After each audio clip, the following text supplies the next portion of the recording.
Hi friends, எல்லாரும் எப்படி இருக்கீங்க? வாங்க வீடியோக்குள்ளே போகலாம். இன்றைக்கி இந்த வீடியோவில் வருகிற 14ஆம் தேதி நம்ம போகி அன்னைக்கு வீட்டில் செய்ய வேண்டிய மிக முக்கியமான வழிபாட்டு முறையை பற்றி தான் உங்கள் கூட ஷேர் பண்ணிக்க போகிறேன். வருகிற 14ஆம் தேதியோட மார்கழி 29 நாட்கள் முடிவடையுது. மார்கழி மாதம் முடிவடையுது. 15ஆம் தேதியிலேருந்து தை மாதம் ஆரம்பிக்குது. பொதுவாகவே தை பிறந்தால் வழி பிறக்கும் அப்படின்னு சொல்லுவாங்க. அதோட காரணம் என்ன அப்படின்னா, நம்ம மார்கழி மாதம் முழுக்க வீடுகளில் செய்கிற பூஜைகளோட பலன் நமக்கு அடுத்த மாதம் கிடைக்கும் அப்படின்றது தான் அதோட பொருள். அதனால தான் தை பிறந்தால் வழி பிறக்கும் அப்படின்னு சொல்கிறோம். போகி அன்னைக்கு குலதெய்வ வழிபாடு நமக்கு சிறப்பான மாற்றங்களை நம்ம வாழ்க்கையில் ஏற்படுத்தி கொடுக்குங்க.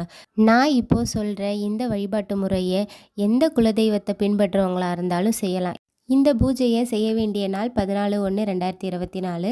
செய்ய வேண்டிய நேரம் பிரம்ம முகூர்த்தத்தில் செய்கிறது நமக்கு சீக்கிரமான பலன் கொடுக்கும். என்ன வேண்டுதலுக்காக நம்ம செய்கிறோமோ அந்த பலன் நமக்கு சீக்கிரம் கிடைக்கும். அது முடியல அப்படின்றவங்க காலையிலேருந்து 11 மணி வரைக்கும் இந்த வழிபாடை செய்யலாம். சூழ்நிலை காரணமாக காலையிலையும் செய்ய முடியல அப்படின்னு நினைக்கிறவங்க மாலை நேரத்திலும் இந்த வழிபாட்டை நம்ம செய்யலாம். மாலை நேரத்தில் 4:30 மணிலேருந்து 8 மணி வரைக்கும் இந்த வழிபாட்டை செய்யலாம். ஆனால் ரொம்ப சிறப்பான நேரம் அப்படின்னா காலையில் பிரம்ம முகூர்த்த நேரத்தில் 4:30 to 6க்குள்ளே இந்த வழிபாடை முடிச்சிருங்க. இந்த வழிபாட்டுக்கு என்ன தேவையான பொருட்கள் அப்படின்னா, சின்னதாக ஒரு பானை தான்.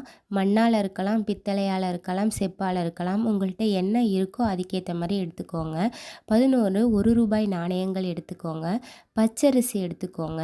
இந்த 3 பொருட்கள் தான் இதுக்கு தேவையான முக்கியமான பொருள். வழக்கமாக நம்ம பூஜை அறையில் எந்த பூஜை செய்ய போகிறோம் அப்படின்னாலும் பூஜை அறையை சுத்தப்படுத்தி ஃபோட்டோ எல்லாத்தையும் நம்ம சுத்தப்படுத்தி சந்தனம் குங்குமம் வச்சு பூக்கள் போட்டு தயார்படுத்திக்கணும். நான் முன்னாடியே சொல்லியிருந்தேன், இந்த வழிபாடு யாருக்காக செய்கிறோம் அப்படின்னா நம்ம குலதெய்வத்துக்காக செய்கிறோம். அதனால் குலதெய்வ படம் இருந்தது அப்படின்னா குலதெய்வ படத்தை எடுத்துக்கோங்க. குலதெய்வ படம் இல்லை அப்படின்னா பூஜை அறையில் குலதெய்வத்தை நினச்சி வேண்டிக்கிட்டு இந்த வழிபாடை செய்யுங்க.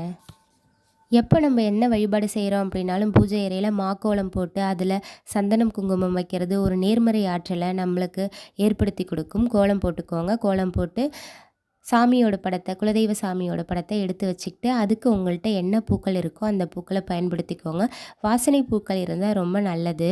மண்பானை ஃபுல்லாக சுற்றி நம்ம சந்தனம் தடவிக்கோங்க. சந்தனம் தடவி விபூதி வச்சு அதில் குங்குமம் வைங்க. இது எதுக்காக அப்படின்னா, குலதெய்வம் ஆண் குலதெய்வமாக இருந்தது அப்படின்னா, பெண் குலதெய்வமாக இருந்தது அப்படின்னா மஞ்சள், அப்படி இல்லைன்னா சந்தனம் வச்சு குங்குமம் வச்சுக்கோங்க. இல்லை நீங்கள் பெருமாள் தான் உங்களுக்கு குலதெய்வம் அப்படின்னா நாமம் போட்டுக்கோங்க. பானைக்கு பொட்டு வச்ச பிறகு என்ன பூக்கள் வச்சுருக்கீங்களோ அது பானையை சுற்றி கட்டிடுங்க.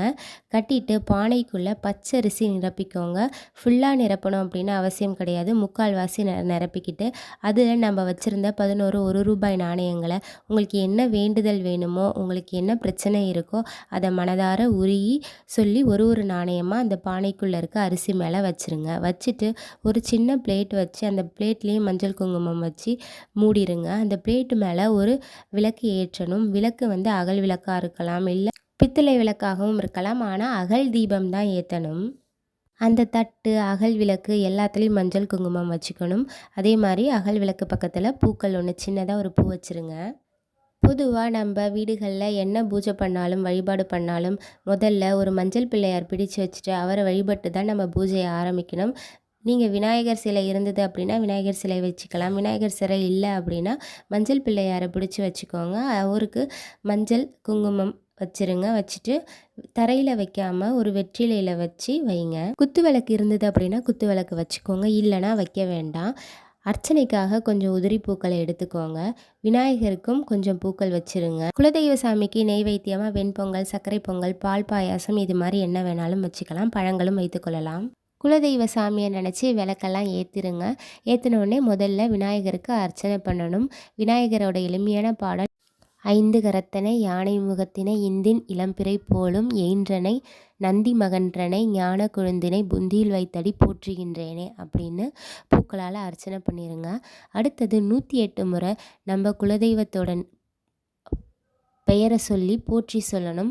கண்டிப்பாக 108 முறை இந்த போற்றியை சொல்லணும். அப்போ தான் இந்த பூஜைக்கான பலன் நமக்கு கிடைக்கும்.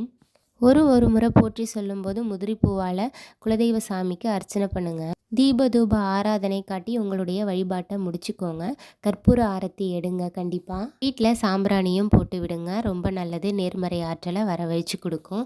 போகினா போக்குதல் அப்படின்னு பேர். அந்த காலத்தில் போக்குதல், போக்கி அப்படின்னு தான் சொல்லுவாங்க. அதுதான் காலப்போக்கில் போகி அப்படின்னு ஆயிடுச்சு. போகி அன்னைக்கு இந்த குலசாமி வழிபாடு வீடுகளில் செய்யும்போது நம்ம என்ன கேட்குறோமோ அது கண்டிப்பாக நடக்கும். உங்களுக்காக நானும் வேண்டிக்கிறேன். நீங்களும் மனமுருகி உங்களுக்கு என்ன தேவையோ அதை உங்களுடைய குலசாமி கிட்ட கேளுங்க.